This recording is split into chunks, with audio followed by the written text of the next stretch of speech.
Et donc, je laisse la place à Madame Fernandez, directrice adjointe au directeur général des patrimoines et de l'architecture, chargée de l'architecture au ministère de la Culture. Je suis sûre qu'elle aura quelque chose à dire sur la place de l'économie dans les études d'architecture. Merci beaucoup. Merci à tous celles et ceux qui sont intervenus. Tout d'abord, je me félicite évidemment à nouveau d'être ici à la Cité de l'Architecture, qui est notre maison commune, comme on pourrait dire sur le sujet, et qui nous reçoit encore pour poursuivre des études et des travaux et les exposer. C'est son rôle et je suis vraiment très heureuse qu'elle soit aussi hospitalière et qu'elle le demeure. Donc merci, chère Catherine Chevillot, si tu m'entends, de cette hospitalité. Je repasserai ma parole tout à l'heure à Hélène Pesquine qui complétera sur le volet de l'autre ministère notre joie et notre plaisir et notre intérêt aussi que ce programme interministériel avance. Et avance dans un système qui nous permette aussi de capitaliser ce que nous aurons appris ces années de travail avec ces projets sur la question du logement. Bon, évidemment, mesdames, messieurs, CROA, CNOA, école d'architecture, professeurs, étudiants, tous en vos qualités diverses et variées, je vous remercie pour tout le travail que vous conduisez. Parce que là, on vient d'en avoir un léger aperçu. Enfin, en tout cas, moi, je n'ai pas assisté ce matin, mais il y a quand même une épaisseur assez notable dans ce qui se déroule ici.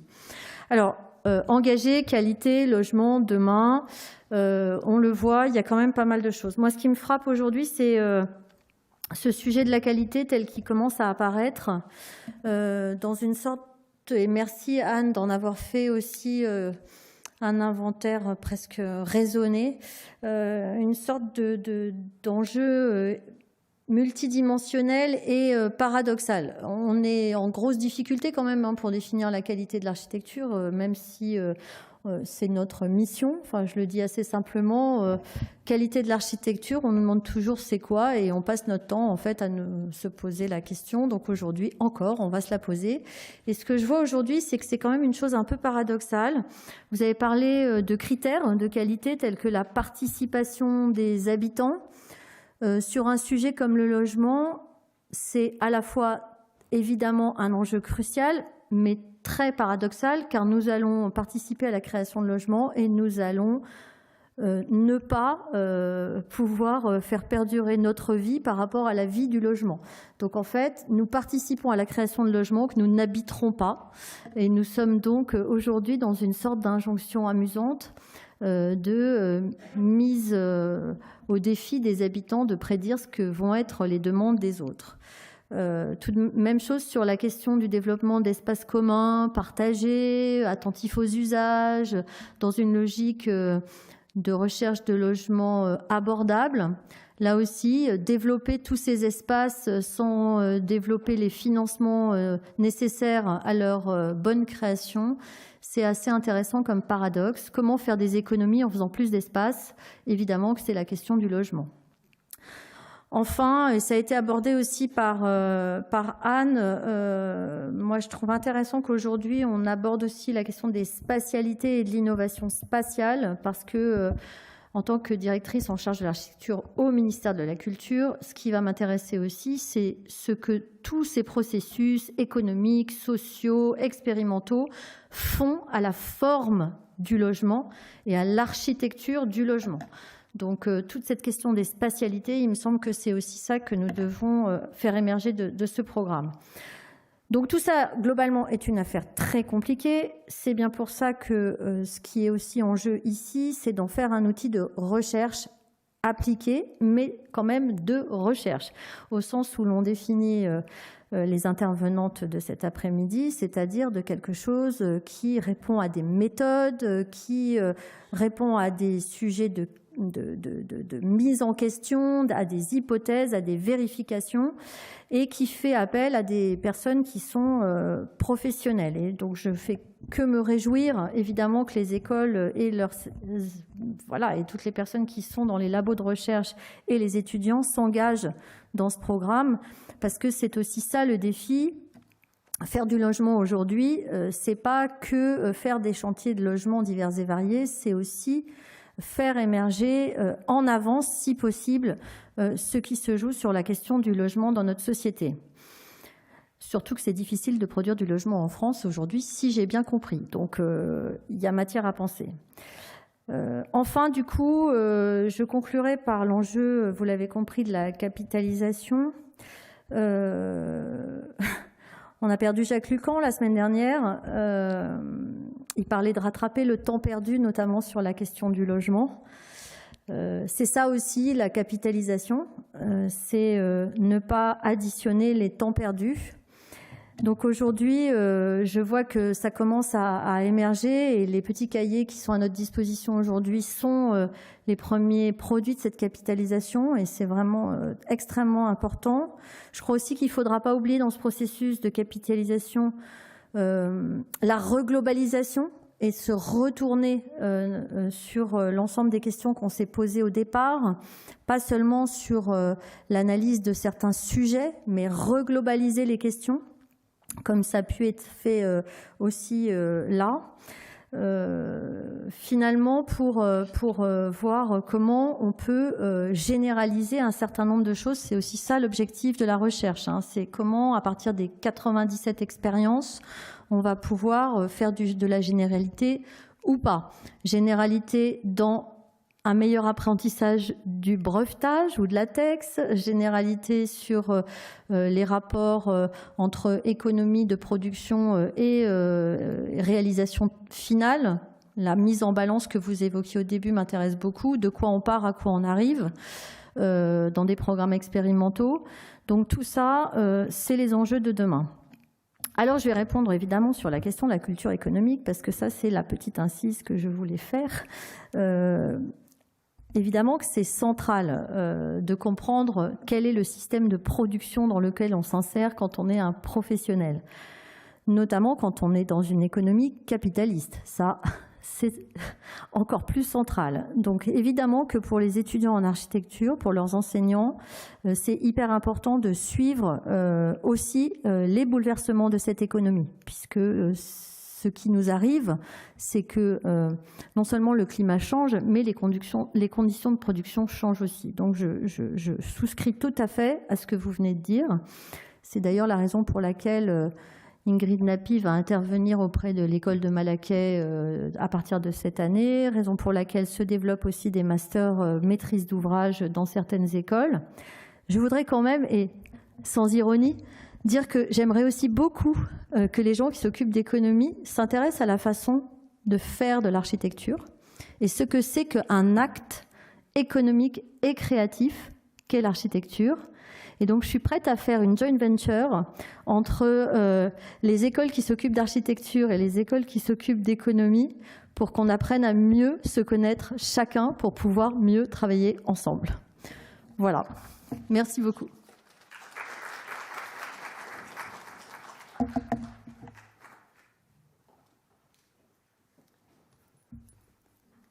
Hélène Peskin, secrétaire permanente du PUCA. J'ai même droit à ma slide alors que je suis arrivée au pied levé pour excuser et représenter mon directeur général Philippe Mazin qui donc aurait vraiment voulu être présent parmi vous et qui s'intéresse beaucoup à ce dossier, à ce programme avec toute la richesse des contenus et des enseignements qu'il commence à produire. Et on l'a bien vu depuis le début de cette journée, il était malheureusement retenu par un des ministres.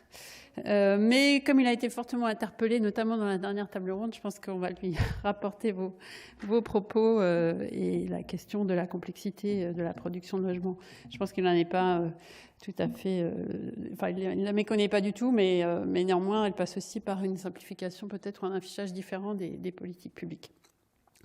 J'en profite pour me féliciter que cette journée soit très féminine. Depuis ce matin, on avait enchaîné les expertes et les spécialistes et d'ailleurs les conceptrices depuis, enfin pas strictement, mais en tout cas il y a une majorité de femmes qui sont intervenues depuis ce matin et c'est très bien et prometteur. Alors est-ce que ça veut dire que le logement est une question de femmes ou est-ce que ça veut dire que le monde de demain est une question de femmes? Je ne sais pas, mais en tout cas c'était tout à fait intéressant à observer. Ce programme dont on parle depuis ce matin, vous le connaissez bien, vous en faites partie depuis maintenant 2 ans et on commence à en toucher les premiers retours d'expérience. Vous avez vu, notamment, ça vient d'être dit par Hélène Fernandez, que les premières étapes de capitalisation commencent à être mises en œuvre avec ces fiches projets techniques et on s'en félicite aussi du côté du ministère du Logement. Et je voudrais en remercier bien naturellement au nom de Philippe Mazin à la fois tous les contributeurs qui sont à la fois les porteurs de projets du côté de la maîtrise d'ouvrage, du côté de la maîtrise d'œuvre et aussi tous les experts qui sont mobilisés dans le cadre de ce programme pour essayer de décrypter finalement ce qui se joue dans l'innovation en matière de construction et de développement de l'offre de logement. Remercier à ce titre évidemment toutes les personnes qui sont dans ces projets, projets lauréats du programme et leur capacité à rester mobilisés malgré les difficultés, malgré parfois les échecs, dans un programme national qui se veut aussi collectif que possible. Et ces workshops, dont c'est aujourd'hui la 4e édition, le montre encore clairement. C'est un peu l'idée, hein, bien sûr, de ce programme de faire fonction de club, de lieu de discussion, de débat ouvert.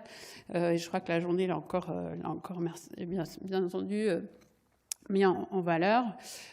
C'est aussi pour nous une obligation, pour nous, alors je parle à la fois en tant que présidente du JPEPO et représentante de la DGLN, mais une obligation d'en tirer des enseignements qui peuvent être techniques ou thématiques, comme ça a été vu dans les premières fiches de capitalisation, mais qui seront aussi des enseignements pour les politiques publiques, des enseignements pour le monde économique et peut-être pour un monde élargi, qui a été très bien présenté tout à l'heure par les trois études transversales, qui est le monde du financement, le monde de l'assurance, on en a beaucoup parlé ce matin, les filières et donc tout un monde industriel de circuits de production et de réemploi de matériaux qui aujourd'hui n'est peut-être pas dans la salle et donc il va falloir progressivement aussi alimenter avec les résultats de ces projets. Je remercie bien entendu à mon tour le ministère de la Culture qui est le partenaire de ce programme depuis son origine, un programme qui a été très fortement porté par les 2 ministres. Et une fois n'est pas coutume, le ministre en charge de la construction et le ministre en charge de l'architecture, c'était des femmes à l'époque, ne sont pas toujours aussi bien alignés que sur ce programme. Et je pense qu'il faut le redire et c'est important de mettre en valeur qu'on ne trouvera pas en 2 jours ou en 2 ans la capacité à produire des résultats. Et donc il faut aussi maintenir la présence de ces 2 ministères sur le programme engagé pour la qualité du logement de demain et pas zapper sur une autre actualité ou une autre urgence qui malheureusement se multiplie, comme vous l'avez constaté, sur tout un tas de sujets et notamment l'économie de la construction et du logement.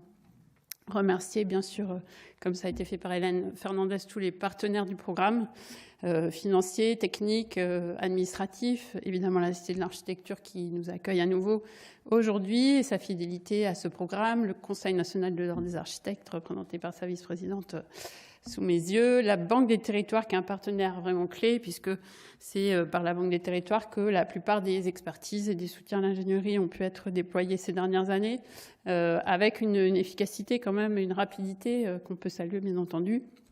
Et puis au-delà, l'Union sociale pour l'habitat, Action Logement, l'Agence nationale de la rénovation urbaine et la NCT qui ont été aussi des partenaires du programme, à la fois du point de vue territorial et du point de vue technique, thématique ou opérationnel. Et le seront encore, bien sûr, dans les années à venir.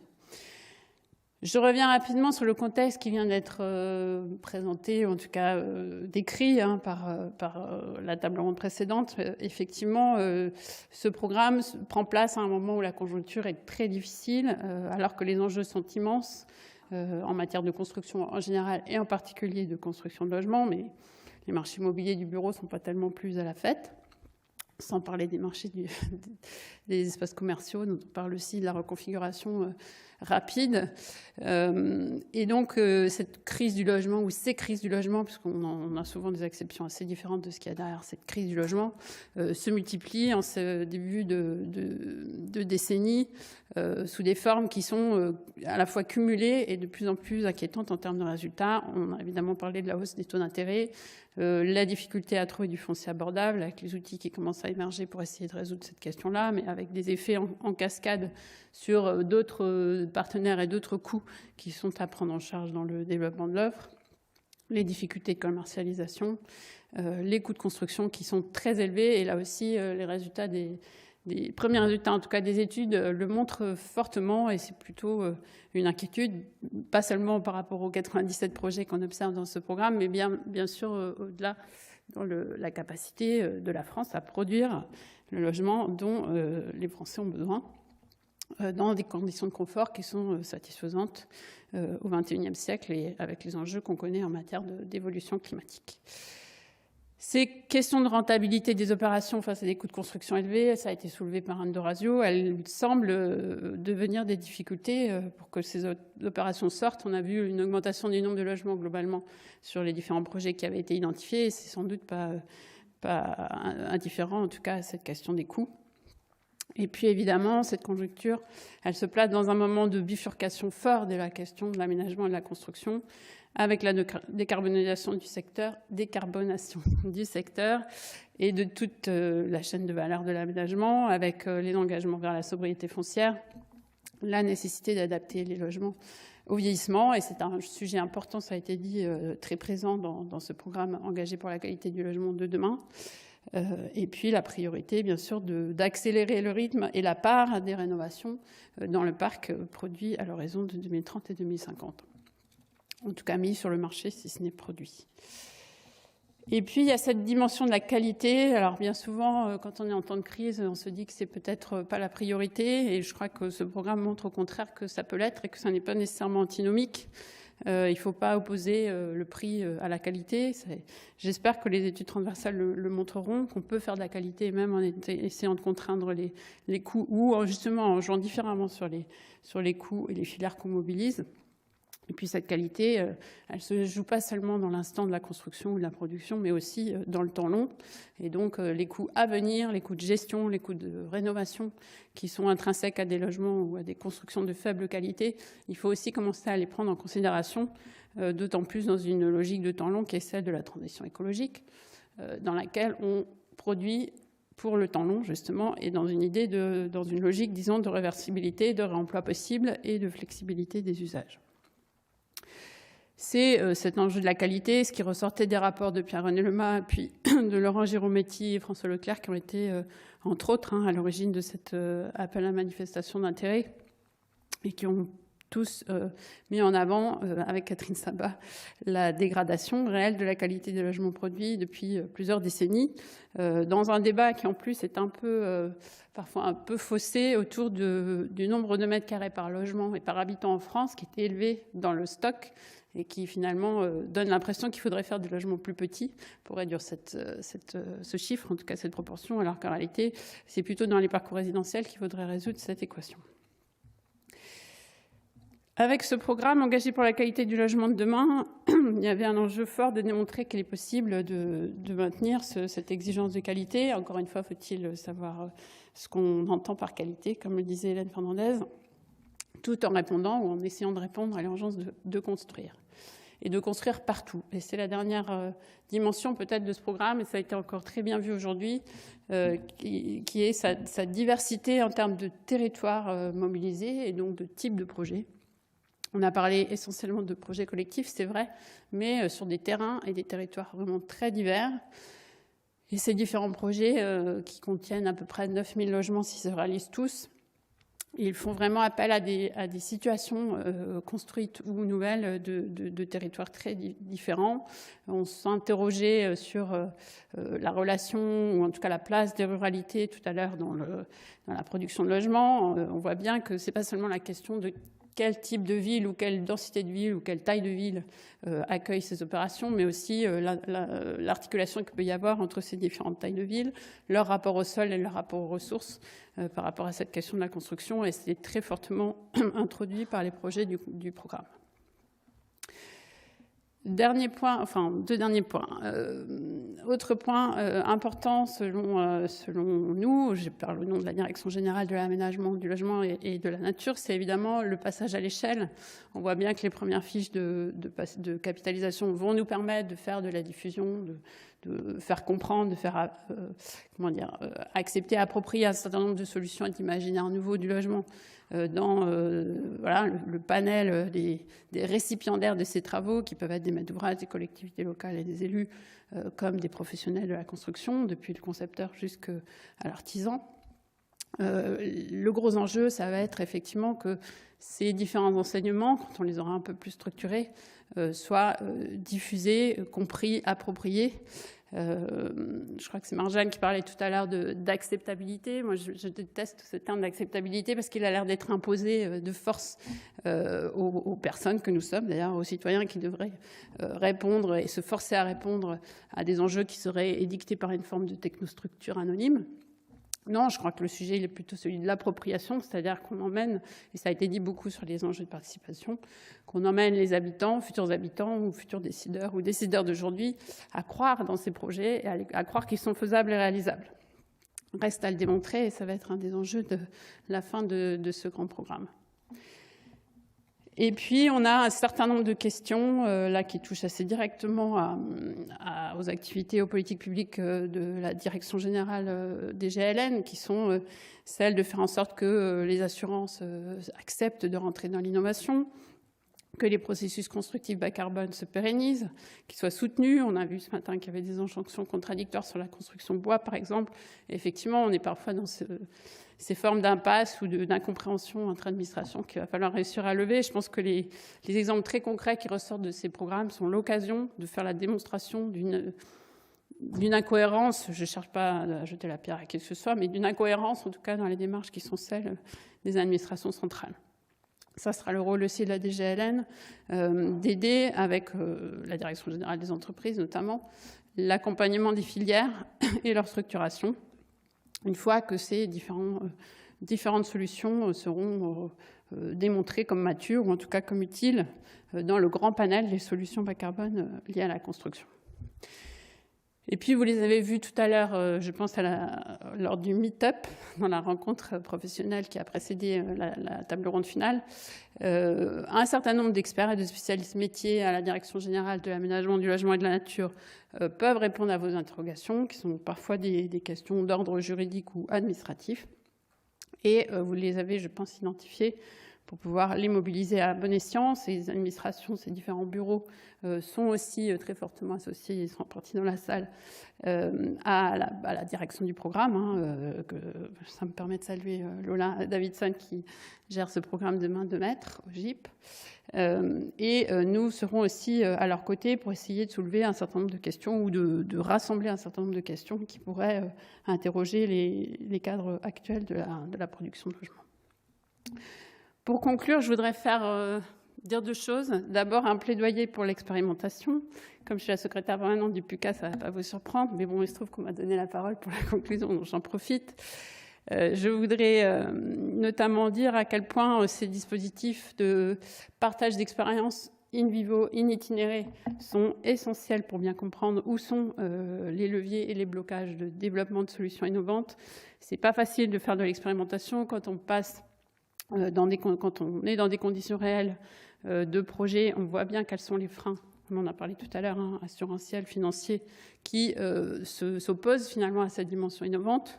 Parfois, ces freins sont même dans les équipes elles-mêmes, bureaux d'études, bureaux de contrôle, qui peuvent trouver un peu trop difficile de surmonter ces enjeux d'innovation. Et je pense que le collectif qui est créé au travers du programme et de ces programmes d'expérimentation en général sur la base de projets très concrets et très précis, il est précieux pour montrer que on n'est pas seul face à ces difficultés et que globalement on forme une communauté qui porte ensemble un certain nombre de ces innovations et que ce n'est pas négligeable, disons, à l'échelle de la question.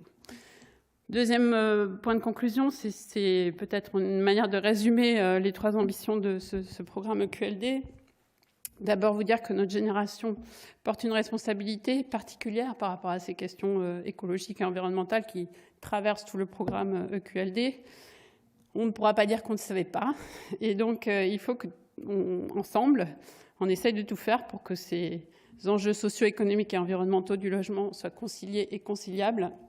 Et là encore, l'effet quand même de programme et l'effet de communauté, je pense, nous aide à aller dans ce sens.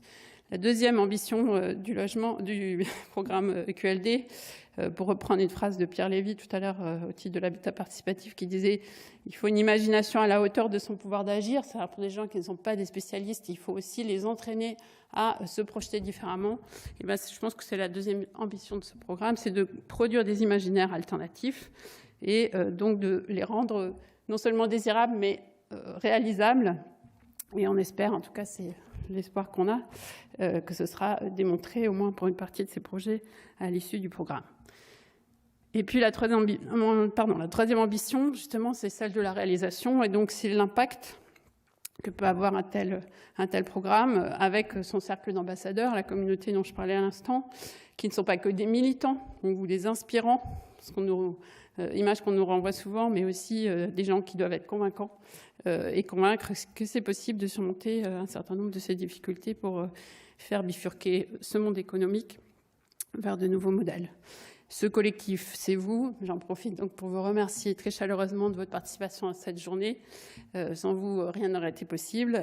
On a décrypté, on a illustré, on va bientôt réaliser. Et donc, vous avez utilisé votre pouvoir d'agir et je vous en remercie beaucoup.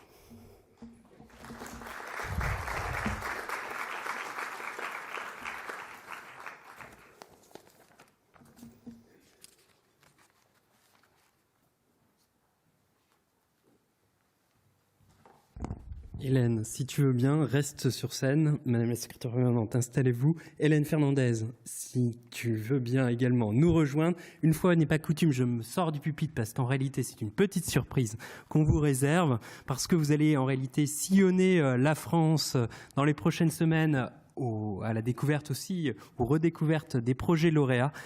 Toutes les équipes du JPPO, vous pouvez rester debout, souhaitaient vous remettre en réalité le premier seau qui sort des usines et qui seront apposés sur l'ensemble des projets lauréats du programme engagé pour la qualité du logement de demain. C'est une surprise et donc on vous le remet officiellement.